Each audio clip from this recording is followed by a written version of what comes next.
Perkenalkan, nama saya Dani Felicia Darmawan dan saya dari kelas PL2A1. Pada kesempatan kali ini saya akan menjelaskan mengenai portofolio pribadi saya yang saya buat untuk menampilkan segala project, skill, dan juga sertifikat yang saya pernah lakukan atau pernah raih secara dinamis, sehingga saya tidak perlu merubah tampilan, hanya memasukkan data ke dalam database saja. Di sini merupakan bagian tag headnya. Saya ada style CSS di sini dan juga saya menggunakan CSS secara eksternal, baik core style copy, CSS, dan juga terdapat CSS dari Bootstrap sendiri. Saya juga menggunakan Google Font, yaitu Vera Sans. Kemudian ini merupakan bagian untuk loadingnya. Lalu di sini merupakan bagian navbar yang saya menggunakan CSS inline dan juga saya menggunakan CSS yang berasal dari Bootstrap. Untuk hasilnya sebagai berikut. Ini nanti akan dari ke about me, lalu ke project, lalu ke sertifikat, dan logonya bisa kembali lagi ke home. Kemudian ini merupakan bagian hero nya. Di sini saya menerapkan JS sehingga bisa tertampil sebagai berikut. Tulisannya bisa typing secara otomatis. Kemudian masuk ke section selanjutnya, saya menggunakan aggregate count yang berfungsi untuk menampilkan banyaknya desain yang saya pernah buat dan hasilnya berupa angka 10. Di sini saya menggunakan CSS Flexbox, lalu saya juga menggunakan CSS inline dan saya menggunakan PHP. Kemudian di sini yang bagian section tadi, untuk bagian read more-nya akan menuju ke portofolio yang saya pernah buat atau project-project yang saya pernah buat. Kemudian untuk section selanjutnya merupakan my project. Pada bagian ini saya akan menampilkan project-project pilihan saya, ada 4, dari ID project P1 hingga P4. Dan di sini saya menerapkan PHP dan juga menggunakan select. Dan untuk hasilnya sebagai berikut. Di sini saya juga menggunakan CSS, ya CSS yang akan bisa menampilkan zoom in seperti ini. Lalu lanjut ke bagian selanjutnya, yaitu bagian skill dan juga experience. Pada bagian ini saya menggunakan agregat juga yang akan menampilkan hasil rata-rata berupa persenan dari skill-skill yang saya punyai. Dan untuk contoh hasil dari perhitungan menggunakan PHP ini akan dapat dilihat sebagai berikut, berupa angka 89, 90, 87, 85, dan lain sebagainya. Dan untuk bagian tab education dan juga experience ini, saya menggunakan join. Saya menggunakan join sebagai berikut, dimana saya menjoinkan antara tabel experience dan juga tabel institution. Dan sini saya juga menggunakan percabangan if for each untuk ngeloop segala yang ada di database dan ditampilkan ke layar. Begitupun juga untuk education. Saya juga menjoinkan antara education dan juga institution.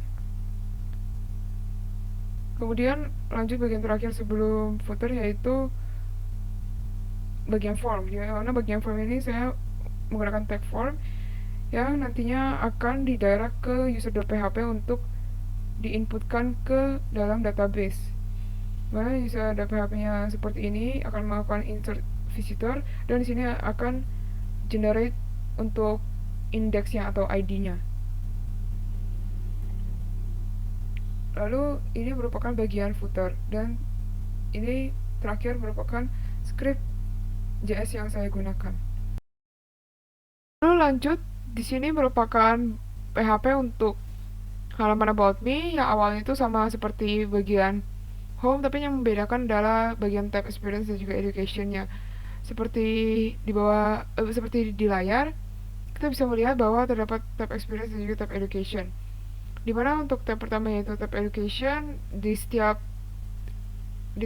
skillnya akan ditampilkan berupa posisi, lalu ada juga start dan end date, lalu ada nama institusi yang berhubungan, deskripsi, dan juga skill serta grade yang dituju. Skill Grade yang dituju merupakan grade dari skill yang berhubungan atau yang berasosiasi. Contohnya seperti ini. Jika kita klik seperti ini, maka akan muncul skillnya dan juga akumulasi dari grade-nya. Lalu untuk bagian see more akan didirect ke halaman untuk melihat secara lebih detail experience atau pengalaman atau organisasi yang saya ikuti. Seperti ini, lalu nanti kalau tidak ada sertifikat akan seperti ini, nanti akan muncul juga project dan tertampil seperti ini. Kemudian sama seperti tab yang pertama ada juga tab education di mana dibagi jadi ada formal dan juga non formal. Pada bagian education ini akan tertampil jurusan start education, nama institusi, deskripsi, dan juga skill dan grade atas skill tersebut. Contohnya akan seperti ini.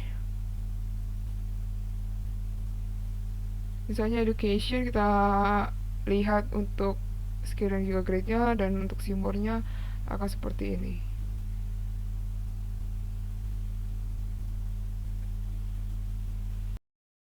Lalu lanjut ke bagian portofolio, di mana bagian portofolio awalnya juga sama, tapi membedakan hanya isinya. Isinya di sini saya menggunakan tab yang menjadi filter. Contohnya seperti berikut, tidak akan berubah. Lalu di sini saya menggunakan logika bahwa jika tidak ada di tabel edu, maka countnya itu akan 0. Jika countnya 0, maka dia merupakan tab experience. Dimana di sini tab experience itu ditandai dengan XP dan juga education dengan edu. Dan setelah itu akan ditampilkan juga judul, start date, dan juga end date-nya, dan serta deskripsinya. Berikut merupakan contohnya. Misalnya di sini ada salah satu, lalu kita bisa lihat. Lalu misalnya di bagian education kita bisa lihat, bagian experience juga kita bisa lihat, kita bisa next, seperti itu. Untuk membuat hal tersebut saya menggunakan if dan juga ada for each seperti berikut. Pada bagian certificate, untuk kodenya sama seperti portofolio, namun yang membedakan hanya diambil dari tabel certification. Tadi untuk portofolio menggunakan tabel projects. Di sini juga menggunakan for each dan juga if. Kemudian ini merupakan hasilnya untuk tab education, untuk tab experience, dan untuk all. Dan di sini kita bisa perbesar juga. Kemudian kita akan lanjut ke kedinamisannya. Kita bisa masuk ke inspect, akan tertampil seperti ini untuk iPhone. Lalu untuk bagian home-nya akan tertampil seperti ini. Untuk bagian about me, kemudian bagian projects, dan terakhir ada bagian certificate sama kayak tadi. Lalu menuju ke database-nya, di sini ada tabel-tabel yang saya gunakan untuk mendukung munculnya data pada website saya. Untuk memasukkan data-data ke dalam tabel visitor ini, kita bisa ambil contoh untuk menuju ke bagian formnya. Di sini kita ambil contoh seperti berikut. Subjeknya ada subject, lalu message-nya, lalu kita send message, dan jika kita lihat di database akan muncul seperti ini. Sekian presentasi dari saya, terima kasih.